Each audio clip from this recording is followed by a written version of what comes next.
compare your atheist life and now your religious Yeah. belief life, who's giving you more Mhm. answers right now? God. Yeah. Okay, Like, what mhm. what has he given you answers to? I mean, everything that I've asked, but he's Such actually, as? even in that, just Wait. Such as? why am I here? And what's the What answer? A is lot my of people would love purpose? to hear that answer. What is that answer? Why am I here? Mm-hmm. To love God, to love everyone around me as I love God, to love myself as well, and in living in that truth, try to make myself as good in the light of the Lord as I can, right? And share the good fruits of my life with those around me in celebration of that. Wait, okay, so So then, simple. okay, that's a great explanation for you at the moment, but do you think It you can works. love everyone like you would love yourself without the Oh, need no, for a we God? can't. Yeah. Hmm? Well, we certainly hope that the one that we love the most is not ourselves. And anyone who even doesn't believe in God would be like, no, I don't want to be loving myself more than everyone else. So we're on the same page there, right? And then if you're going, well, do I only love those that give me more than I give? Or saying like, oh, I really love them because they give me so much and everything like that. And it's like, well, I don't want love to be that, because then it would just be a cost benefit analysis, and that's not love, No, that's not right? the question. That's not the question I asked you. I asked you, is it possible for you to have whatever the love is, with the exception Yeah. of it being there without a God? Do you think you can have that without a God? Oh no, I mean, I don't think the love that is in this world is there in absence of God. You can love not believing in God, right? Mm-hmm. Because that's free will, right? And that's another Mm-hmm. topic, right? But love exists externally of you, right? It is a real thing of which you are part of and can partake in, but it is not something that is just your personal fifis. It's not your chemical reactions when you see something you like, Okay. right? Or bad chemical reactions All when right. something bad happens to you. Okay. So That's your relationship in love. okay. So Mhm. how would I experience your love? Mm-hmm. Well, you're experiencing it now. I'm commanded to love everyone, you know. And this is what you got to understand. You could never love anyone like God, right? And you can't love everyone equally, right? Because you don't even know them. And obviously, No. you can't say I love somebody just as much as I know. But when God commands you to love everyone, right? People uh take it at the very surface level, right? So they go, "Oh, I have to love everyone, so I just love everyone." And you're like, So "No, that's not what it okay. means, right? So What it really gets to, and this uh-huh. is really important, is when somebody's done something really bad. So there's a murderer, right? Someone's done Mm-hmm. something bad. And you go, I hate that person. And you go, Mm-hmm. wait, I'm not allowed to hate people. And you're like, Mm-hmm. wait, I have to love this person. You go, but wait, I can't love this person. They've done something really bad. And you think you're supposed to be the judge, and your judgment is supposed to mean that you are permitted to withdraw your love. But that isn't what we're commanded to do. We're commanded to do, especially when we find it hard to love someone, to know that we can love them, and God, or whoever should judge us, right, would not Uh-huh. think bad of us. So this is the miracle of love, right? Someone's done something bad and evil, and you could, by all justification, think, I'm going to take my love away from them, and that would be the right thing to do, right? In a Mm-hmm. world where you weren't commanded by God to love everyone, right, you would think you've got to be quite precious with your love and not just give it to people that don't deserve it. But that's not what we're told. We're told to transcend that and know that we are allowed to love everyone, no matter what they've done, no matter how hard we find it, but especially to love them and not hate them. Okay. Okay. That's Hating fine. them would be killing you. That's fine for the moment. And Okay. these are, it's fine for forever. How would I reach your level of love? How would I, as an individual, find my Oh, maybe you've transcended it. Maybe in God's eyes, you're a more loving creature than I. even without God, you're just a better human being than me in that sense. Okay, Maybe so you've got better capacity for love.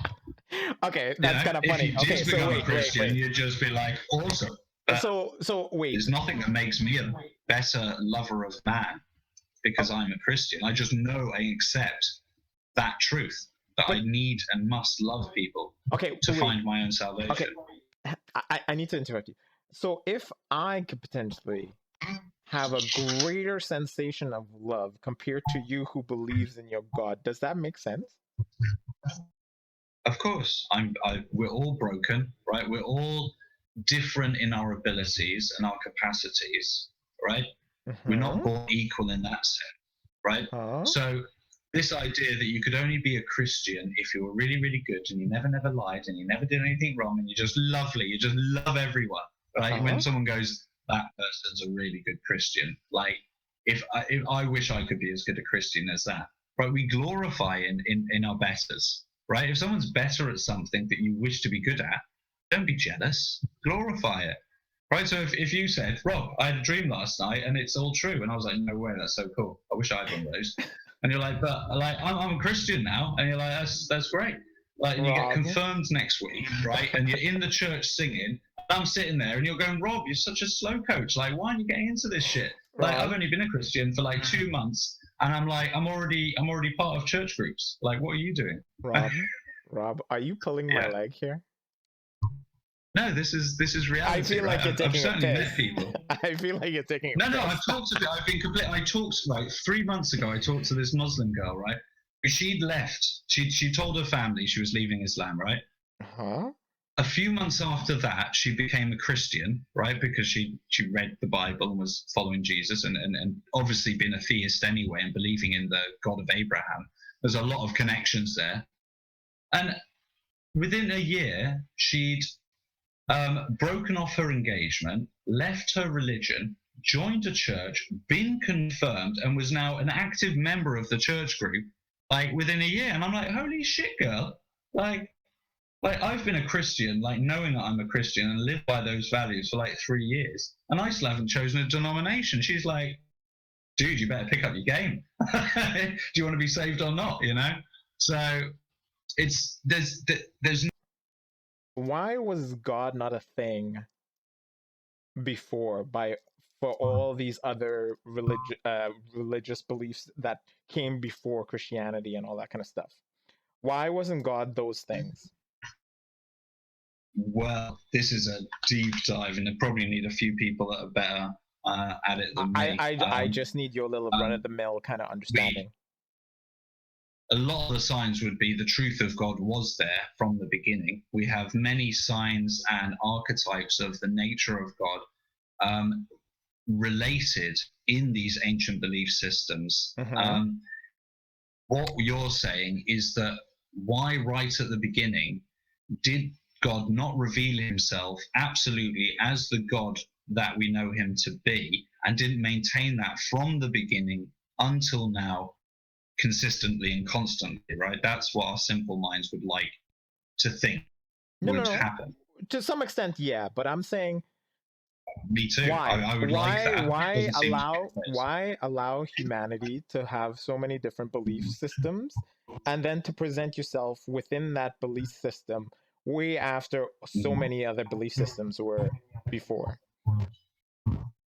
Well, there will always be other belief systems. That which we live in a world where there is the one truth, but we have the free will not to follow that. Therefore, we must live in a universe where other truths, right, could be believed. Right, I'm saying truths, inverted commas.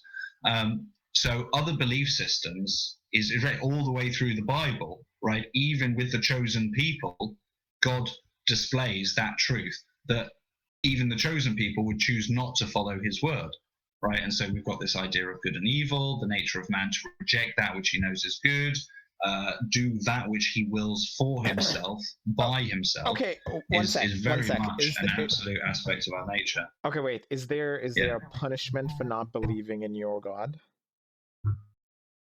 The punishment is that which you choose, which is to live eternally in the absence of God. or the rejection of God. So that is, in a nutshell, the punishment, right?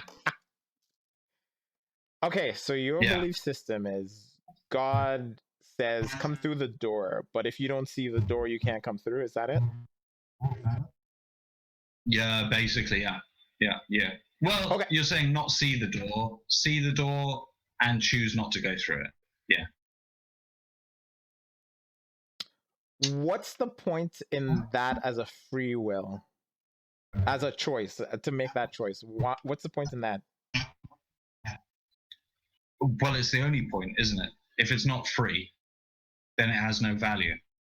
Strangely enough. So then, right? What's the point in God? If we Wait, no. Listen.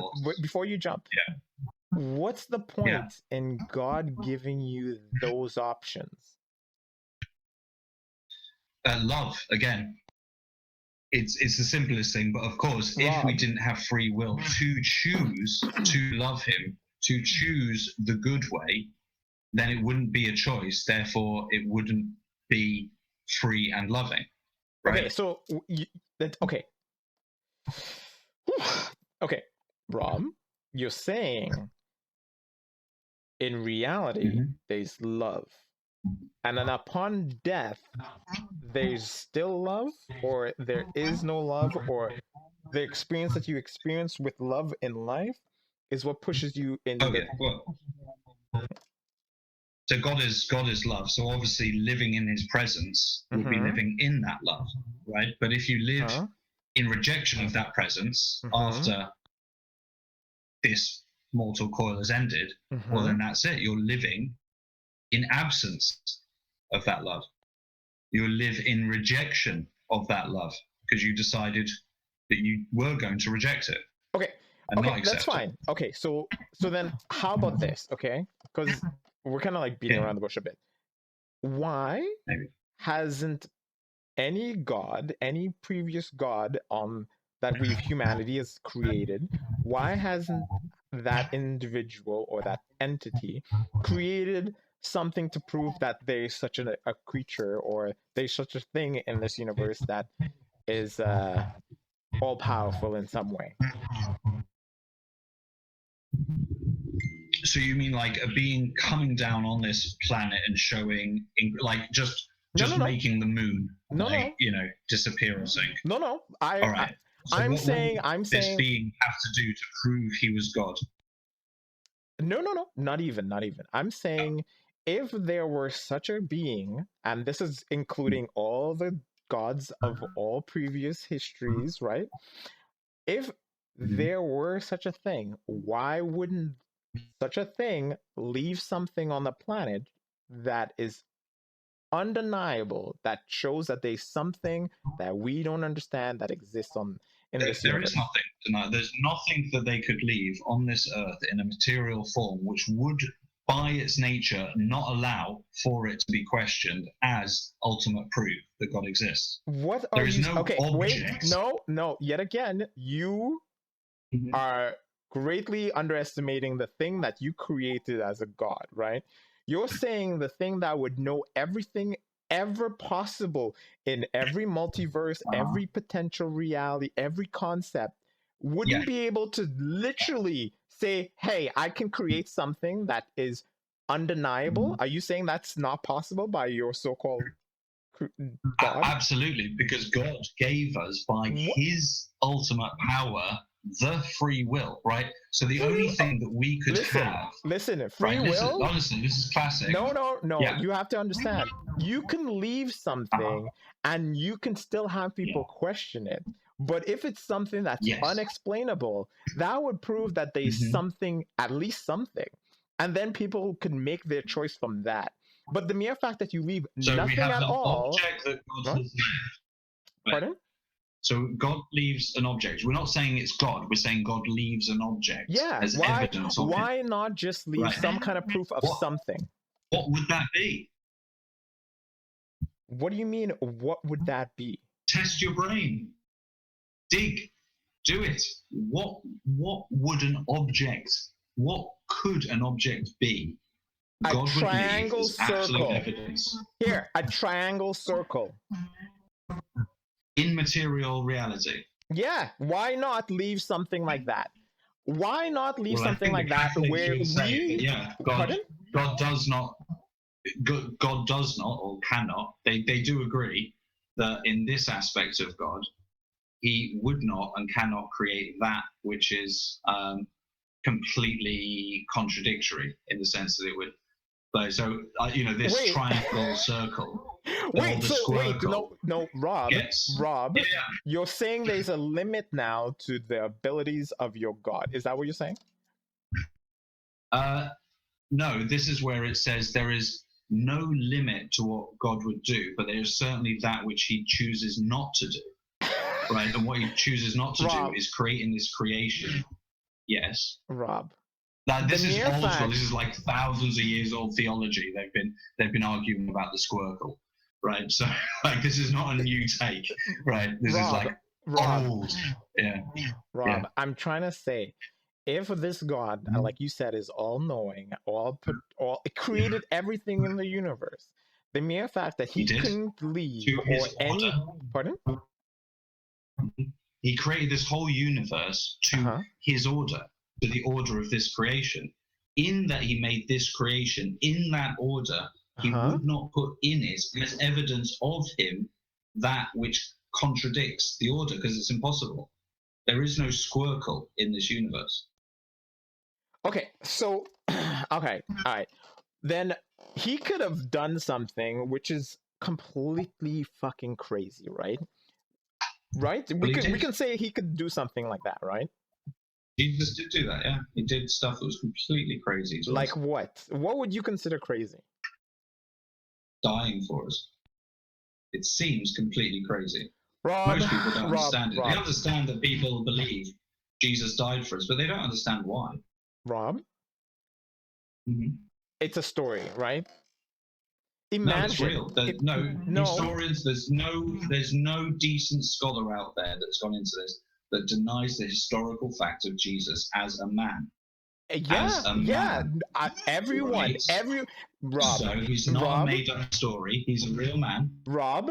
In 1,000 years or 2,000 years, I or any individual on this planet at this moment can be considered the savior of old times if it's 3,000 years from now. It doesn't matter. How? What? How would you be the savior of all mankind? I'm using myself or you or any individual on the planet as a Right. potential because imagine something happen. How? What? How can you imagine any one of us in all of history as a man being the savior of humanity? Rob, there's no proof that there's anything after life. There's no proof that he did anything of the sort. There is no proof of him being resurrected. There is no proof for Yes, there is. anything miraculous back in the day. Imagine that God decided to put someone on the planet who has the potential to do the abilities that he can and does nothing to prove that he existed or to leave any trace that he existed in time But he did. other than He a left his story. word. Pardon? Stories are more than sufficient, right? Stories are not small things. Stories are that which we understand the world Rob, in. have you ever played live in a story. Rob, have you ever played telephone when you were younger? Chinese whispers, yeah. Pardon? It's called Chinese whispers here. Oh, okay. I have no idea. But it's for us it's telephone.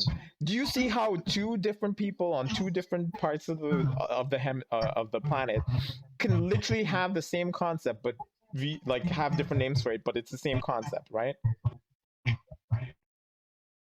A rose by any other name, indeed. Okay. Shakespeare. So the mere Nailed it. fact oh my god, I lost my train of thought. All I'm trying to say, Rob, is that in the future we can be viewed, any one of us could be viewed like Jesus back then, right?